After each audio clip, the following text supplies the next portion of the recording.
السلام عليكم ورحمة الله وبركاته. الحمد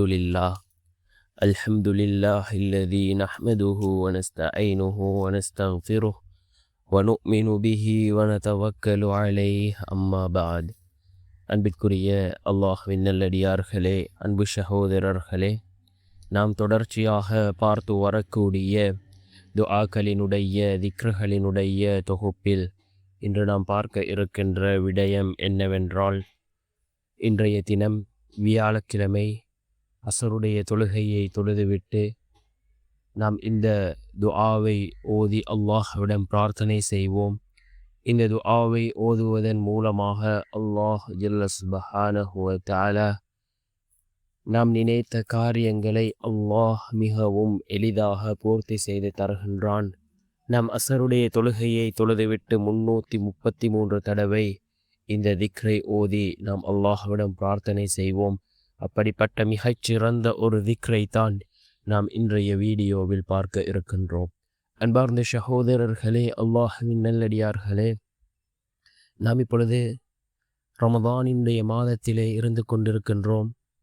ரமதானினுடைய மாதம் முதல் 10, அது ரஹ்மத்தினுடைய 10. அதனுடைய கடைசி 2 நாட்களிலே நாம் இருந்து கொண்டிருக்கின்றோம். அல்லாஹ் அவனுடைய ரஹ்மத்தை அடைந்த கூட்டத்தில் நம் அனைவரையும் சேர்த்தருள்வானாக. அன்பார்ந்த சகோதரர்களே, அல்லாஹ்வின் நல்லடியார்களே, அல்லாஹ் ஜல்ல சுப்ஹானஹு வ தஆலாவுக்கு அழகிய 99 திருநாமங்கள் இருக்கின்றது. அல்லாஹ்வினுடைய தன்மைகளை கூறக்கூடிய, அல்லாஹ்வினுடைய வல்லமைகளை, அல்லாஹ்வினுடைய சக்திகளை கூறக்கூடிய இந்த திருநாமங்களை ஓதி நாம் அல்லாஹ்விடம் பிரார்த்தனை செய்தால் நிச்சயமாக அல்லாஹ் ஜல்ல சுப்ஹானஹு வ தஆலா நம்முடைய பிரார்த்தனைகளுக்கு பதில் வழங்குவான்.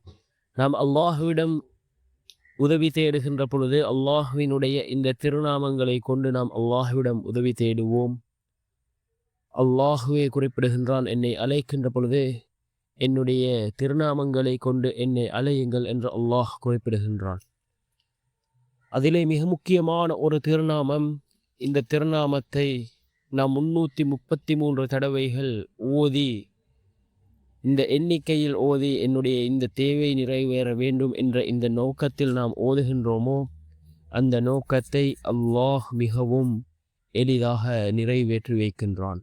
என்ன திருநாமம் என்றால், யா அல்லாஹு யா குத்தூஸ், யா அல்லாஹு யா குத்தூஸ் என்ற இந்த திருநாமத்தை நாம் 333 தடவைகள் ஓதி அல்லாஹ்விடம் பிரார்த்தனை செய்வோம். நிச்சயமாக அல்லாஹ் ஜல்ல சுப்ஹானஹு வ தஆலா இந்த திருநாமத்தின் மூலமாக நம்முடைய எல்லா நிலைமைகளையும் அவன் சீராக்கி தருவான்.